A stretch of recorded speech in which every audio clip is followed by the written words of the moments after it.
everyone, welcome back to Southern Ghost Stories, where we talk about some of the most haunted places in the South. I'm your host Chelsea, along with Alan. Hey there. We hope you enjoyed our last podcast on the Gribble House in Savannah, Georgia. If you're interested in finding out more information about the house or other haunted locations around Savannah, check out our Savannah Ghost Map app, which allows you to customize your own ghost tour, along with several of our books available on both Amazon and select retailers in Tennessee. Today, we're heading to New Orleans to talk about the Beauregard-Keyes House in the French Quarter. Alan, you want to go ahead and give us some background on the building? In the early 18th century, Ursuline nuns from France came to New Orleans to build a hospital, a convent, and a school to help out the poor in town. They built it on land granted to them by the King of France. A century later, in the 1820s, the nuns acquired a larger convent and began selling plots of the land that they no longer needed. One of those plots was the property on 1113 Chartres Street. In 1826, a house was built for Joseph Le Carpentier. Le Carpentier was a wealthy man in New Orleans that made his money from selling slaves at auctions. He was also rumored to have been in business with the notorious privateer Jean Lafitte. We've talked about Lafitte in previous shows. He's a legend in New Orleans for turning on the British and siding with General Andrew Jackson in the Battle of New Orleans during the War of 1812. Allegedly, Lafitte brought stolen goods to Joseph for him to sell, and the two split the profits. Just a side note here, and a fun piece of trivia, international chess champion Paul Morphy spent some time in the house when he was growing up. He was Le Carpentier's grandson. In 1833, the building was acquired by John A. Merle, who had recently been appointed Consul of Switzerland. Unfortunately, Merle encountered financial difficulties and was forced to sell some of his assets, including slaves in his home. In 1865, Dominique Lanata acquired the home and rented it out to Confederate General Pierre-Gustave Touton Beauregard, but he's best known as PGT Beauregard.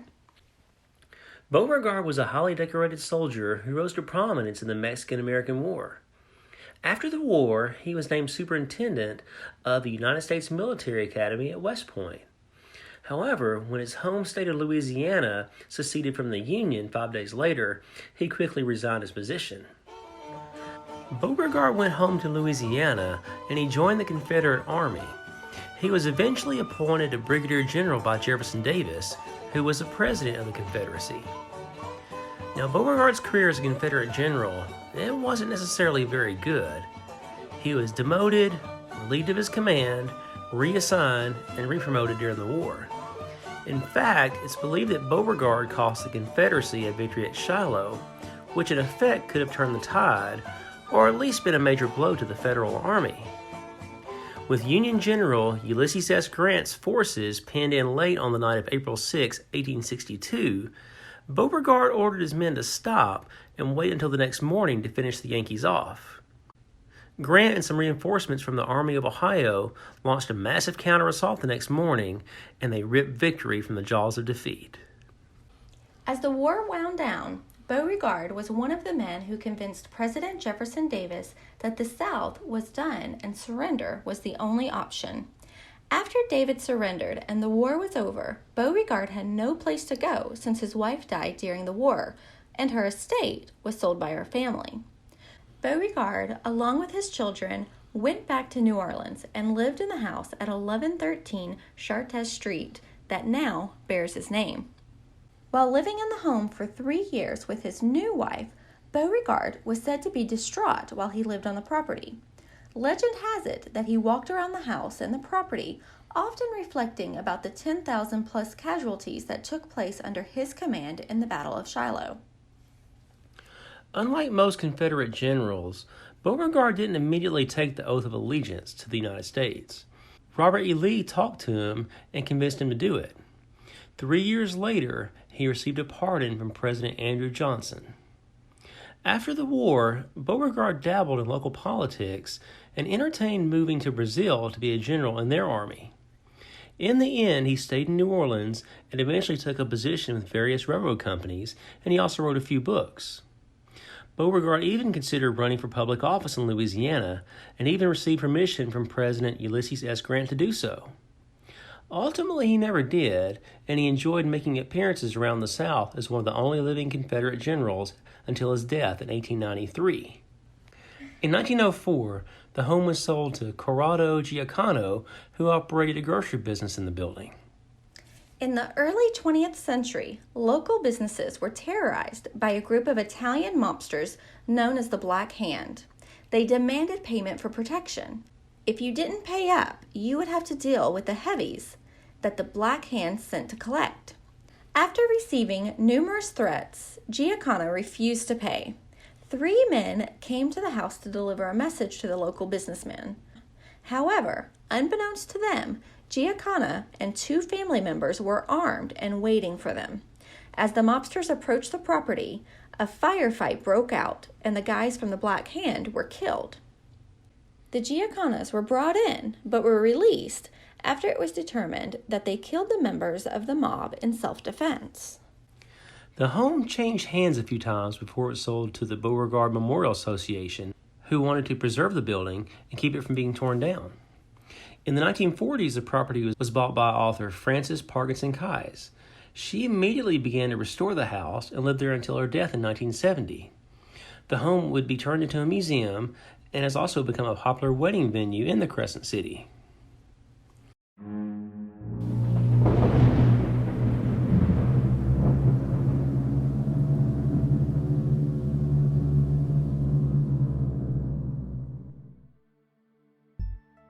According to locals, the property is said to be haunted by the 3 mobsters who were killed in the early 1900s.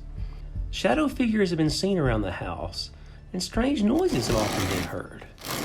Some visitors to the home have even claimed to smell gunpowder in various places inside the house. The Beauregard-Keyes House is also thought to be haunted by the ghost of General Beauregard. An apparition of a Civil War general has been spotted inside the home walking the halls. Some people have even claimed to hear footsteps from time to time. It's thought that the Confederate general is doomed to spend eternity grieving for all the men who died on his watch in Shiloh. We hope you enjoyed our episode on the historic home in the French Quarter. If you would like to learn more about haunted locations around New Orleans, download the New Orleans Ghost Map app in iTunes and Google Play. Also, be sure to check out our website, southernghoststories.com, which features several of our books. Feel free to leave a comment or send us a message on our Facebook or Instagram accounts. Let us know about any creepy experiences you may have had, and feel free to give us some ideas on new locations you'd like to hear about on future shows.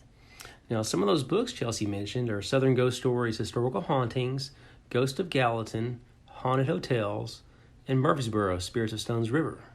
And be sure to check out our Facebook, where we have details on our paranormal investigation of Nani's Bakery in Murfreesboro there on the square.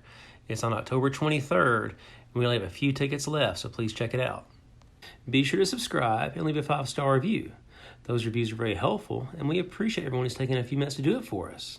Please check back with us next time as we head up north to Nashville to talk about Union Station. Alan, you want to go ahead and give us some background on the building? No, not really. Just a side note here, and a fun piece of trivia. International chess champion Paul Morphy spent some... why am I struggling with that? Okay. Get closer to me. In 1865, Dominique Lanata acquired the home and rented it out to Confederate General Pierre-Gustave Touton Beauregard, but he's best known as PGT Beauregard. You're just showing off now. What? I can't speak French like you. I don't speak it that well. It's better. Yeah, better. I feel like I kind of floated up a lot on that one. I don't know. You can't say some of our books if you're going to list all of them. Okay.